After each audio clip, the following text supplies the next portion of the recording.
Hello everyone and welcome to another Vance vlog. So, not too long ago I recorded a video and posted it here on YouTube, and I made sure that I posted it on just about every social media platform that I could post it on.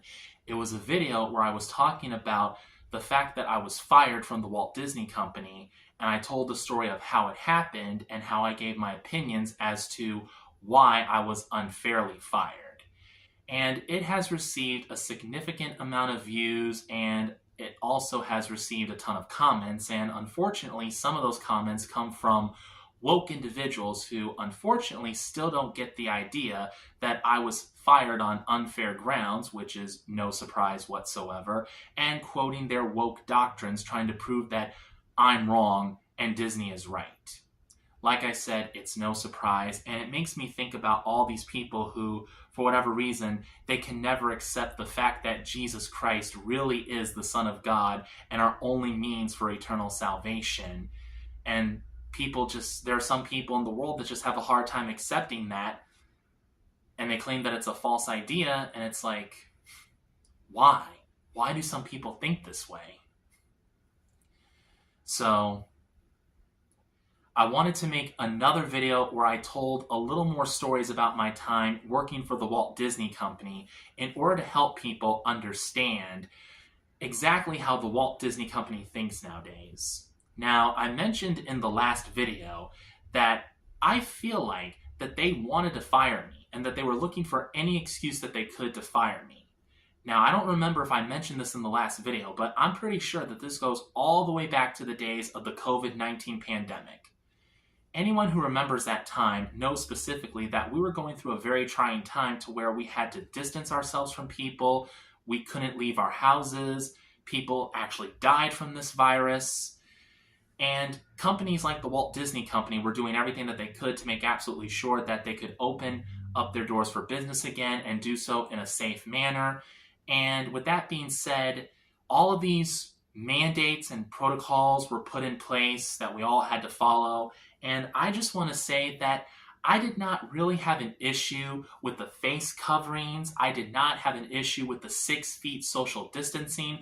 But what did get under my skin was that at some point, companies like the Walt Disney Company, they required us to get COVID-19 vaccines under the threat of losing our jobs if we didn't. I mean, that was basically what they were saying. I mean, they didn't say it directly, but, in their own special way, in their corporate way, they were saying, you need to be vaccinated. You need to get the COVID-19 vaccines, any one of them. And if you refuse to get the COVID-19 vaccines, we're going to fire you. You're going to lose your job. And I'm pretty sure that it wasn't just the Walt Disney Company that was doing that. There were a lot of companies that were doing that. Around this time, I remember that my dad was telling me a story about how in India, I don't know if it was like the cell phone companies or if it was the Indian government, but the people of India, they had to get vaccinated or they weren't going to have their cell phones. They weren't going to have the services that they need in order to have their cell phones. And as a result, there were long lines in India going into these hospitals and doctors' offices just to get the vaccine, just so that these people could have cell phone service, so they can use their cell phones. Like I said, I am more than positive it was not just the Walt Disney Company that had this stupid rule where we were pretty much being forced to get vaccinated or we were going to lose our jobs. And I was one of the anti-vaxxers, because I heard stories about the COVID-19 vaccines. I've heard conspiracy theories about it, and I had legitimate concerns. I was thinking, I don't know anything about this virus, and I hear a lot of stories about it, and I am not comfortable with putting this vaccine in my body. And to give you an idea of how uncomfortable I am with getting vaccines, let me tell you this story. When I first started working for the Walt Disney Company, I was given the option to get hepatitis B vaccines. Now, the way how it worked was you could get 3 of them. If you did decide to get the hepatitis B vaccine, you could get 3 of them. You had to get 3 of them. I don't know why, but whatever, it was what it was. I didn't have a problem with it at first, because I thought, My job is going to require me as a custodial cast member to work in certain locations like bathrooms where I'm going to have to be cleaning surfaces, and that if I'm not careful, I might get a sexually transmitted disease even though I'm a virgin. Because obviously there's another way for you to get a sexually transmitted disease besides having sexual intercourse with thousands of partners. All it takes is just you cleaning a location where just about everybody in the world goes to use the bathroom, change their baby's diaper, wash their hands, and all that other stuff.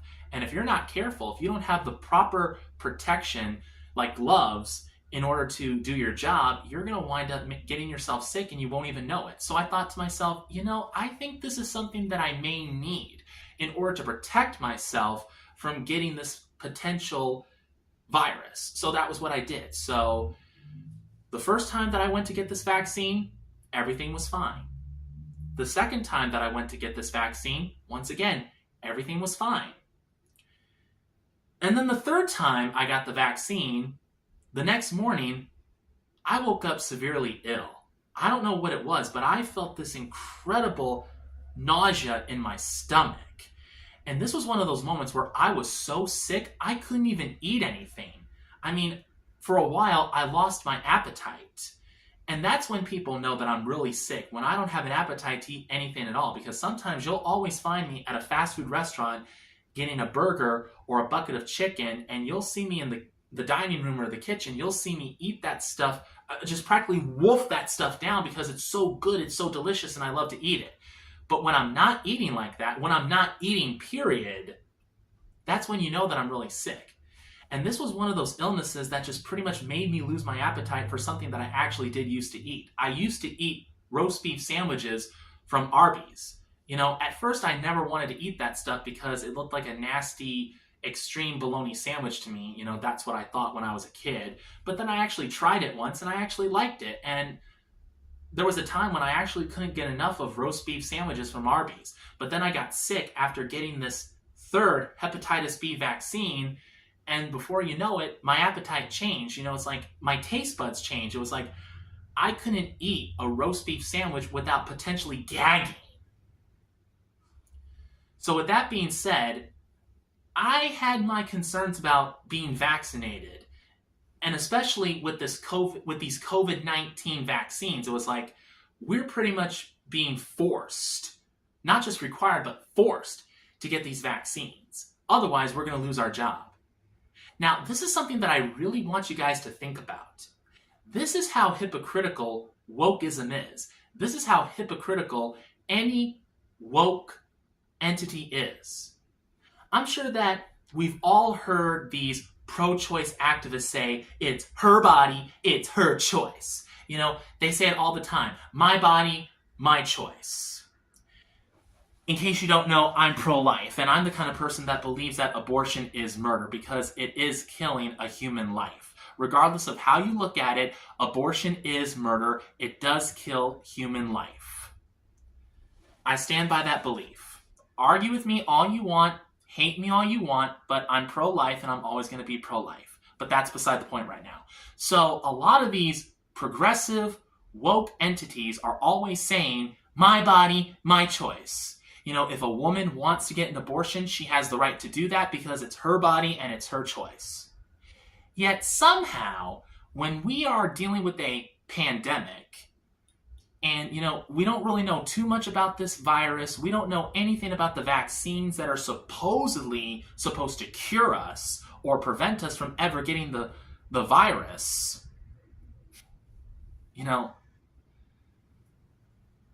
We don't have a right to choose what's best for our body. So it's like, I don't know what it is. It's like somehow my body, my choice only applies to pro-choice women who want to get an abortion. But it doesn't apply to people like me who have legitimate concerns about a vaccine that I know nothing about, hear a lot of rumors about it, and I just want to be safe. I want to take my own safety and my own welfare.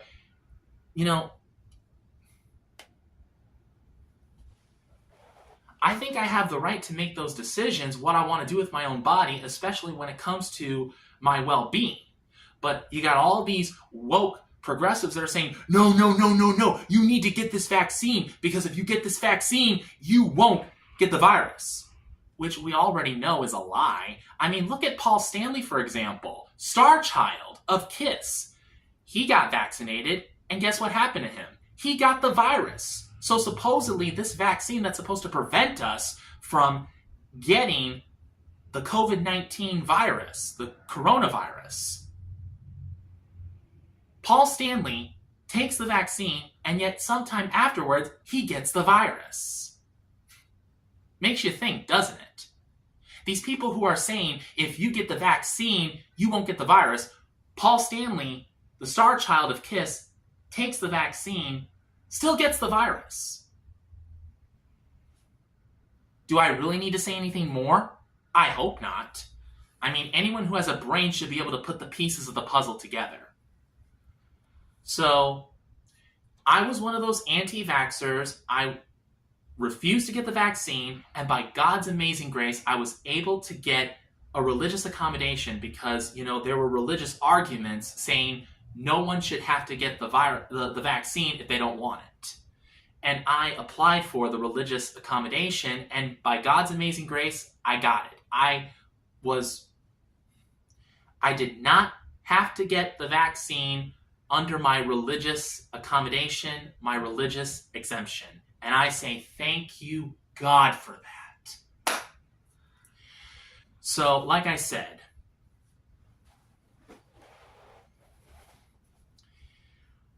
I tell that story to get you to understand that I honestly think that Disney has been wanting to fire me for a very long time because of the fact that I'm not woke and that I'm not going to go along with their agenda. And for those of you who think that Disney had the right to fire me on the grounds that I talked about in the last video, let me tell you another story just to give you some food for thought. Around the time when the pandemic was going on and I was still able to work for the Walt Disney Company and I was working at Disney Springs at the time, one of my custodial coordinators working at Disney Springs told me a story about another custodial coordinator who worked for the water parks. A coordinator that I knew very well because I have had a bumpy history with this individual. This custodial coordinator from the water parks, she was a Haitian. So in other words, she was a black woman. Now, the story goes that this Haitian coordinator, along with one of her friends, took one of the toros practically for a joyride in the backstage area of the water parks. Now, I know what some of you are asking. You're asking, what's a toro? It's kind of like a go-kart that's used for work purposes. And in regards to the Disney water parks, it's a way for Disney cast members to get from one point in the backstage area to the other in a quick period of time, if that makes any sense. It's basically a work go-kart. So anyway, this custodial coordinator with her friend, they practically take this toro out for a joyride and they wind up causing serious damage to someone's vehicle. I can't remember for sure exactly what the damage was, but if I do remember correctly, I think it was the driver's side. It was basically the car door on the driver's side of this vehicle that they pretty much destroyed. And this woman did not receive any punishment because as I continued to work for the Walt Disney Company, there were moments where I still saw this person working on Disney property, still wearing her custodial costume. And I'm looking at this and I'm like, what the heck? She's still working here even after that story that I heard? Which is not hard for me to believe because this woman has proven time and again that she is not capable of being a custodial cast member or even a coordinator for custodial. She's not. Around the time when she did become a coordinator, which was in 2017, if I'm not mistaken, one of the college program cast members that I was talking to, he said that she wasn't even the first choice. She was more or less the fourth or the fifth choice, but she was the one who got the job. And right from the very beginning, she was always causing problems with people who were not Haitian. So Spanish people had issues with her, white people had issues with her, we all had issues with her, because I don't want to say she was mean because that is an understatement of what I'm trying to describe here. I mean, she was the kind of person who abused her power. She bossed us around. She did not use her logic and reasoning. That same college program cast member that I was telling you about, he told me a story about how he went backstage real quick to get himself some cold water because you need to drink water when you're doing a job like being a custodian outside in the scorching hot heat in the summertime. You need to rehydrate. You need to make sure that you don't suffer from a heat stroke. You don't pass out from dehydration. And this coordinator comes out of nowhere and tells him, you need to get back out on stage and do your job. And he was trying to explain to her, I'm just getting some cold water so I can rehydrate myself. And she just blankly stared at him like, what are you talking about? And this goes on for a while, get back on stage. I'm getting me some water. Stare blank. Just whatever. You know what I mean? It's like, and this woman was so verbally abusive. This woman abused her power as a coordinator so much that I and fellow custodial cast members, we were writing witness statements against her saying that she behaved towards us in this manner. She talked to us like this. She talked to us like that. She was very disrespectful to us. She said this. One time, one of my fellow custodial cast members was asking me a question about the procedure for a bloodborne pathogen cleanup, because one of the things that Disney teaches is that, we need to clean bloodborne pathogen spills because you never know. There could be an STD inside that blood and anyone can get it, because you can get an STD simply just by touching wet blood that comes from somebody that you don't know how they live their lives. So I was going over the process of how to properly clean a BBP spill. That's basically, BBP stands for bloodborne pathogen spills. And here comes this Haitian coordinator out of nowhere telling us we need to get back out on stage and we need to take care of the trash cans because they're overflowing. And I'm trying to explain to her that I'm trying to go through with her the process of doing a bloodborne pathogen cleanup. And she disregarded it, saying, that's for another time. You guys need to get out there right now and take care of the trash cans. And I told the managers about this, and they said, well, she was definitely wrong to do that because, it is more important to go over the process of a bloodborne pathogen spill cleanup than it is to take care of an overflowing trash can, because overflowing trash cans, whatever, they can wait. It's not the end of the world if it overflows, but you need to learn how to properly clean up a certain human waste spill. Well, that's for feces, but basically any bodily fluid that comes out of a person and it somehow gets on the floor or on the ground like cement, you need to clean it up, and you need to know how to clean it up so that way you can prevent the spread of any diseases, especially sexually transmitted diseases. So they were on my side when it came to that it's more important to learn how to properly clean up a human fluid spill than it is to worry about overflowing trash cans that are not going anywhere, because that falls under the category of safety. And safety is the most important thing to any Disney cast member. It trumps everything else. So making sure that people understand how to clean a human fluid spill, whether if it's blood, urine, or even human waste like feces, because it might have a potential virus in it, which could get somebody sick, seriously sick, that's obviously more important to learn how to take care of that and make sure you understand how to clean that up, because you never know when that's going to happen. It does happen. So, like I said, we have written witness statements against this woman.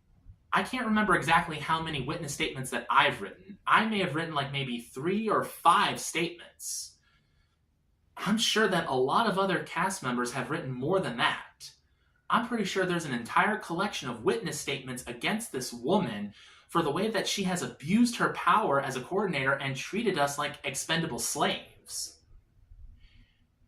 And I remember one time, all that the managers did to solve this problem was they gave her a vacation. And they said, Well, maybe she's just overworked. Maybe she has a lot of responsibilities on her shoulders, and maybe we just need to give her some time to relax and cool off so that when she comes back, she'll do a much better job as a coordinator.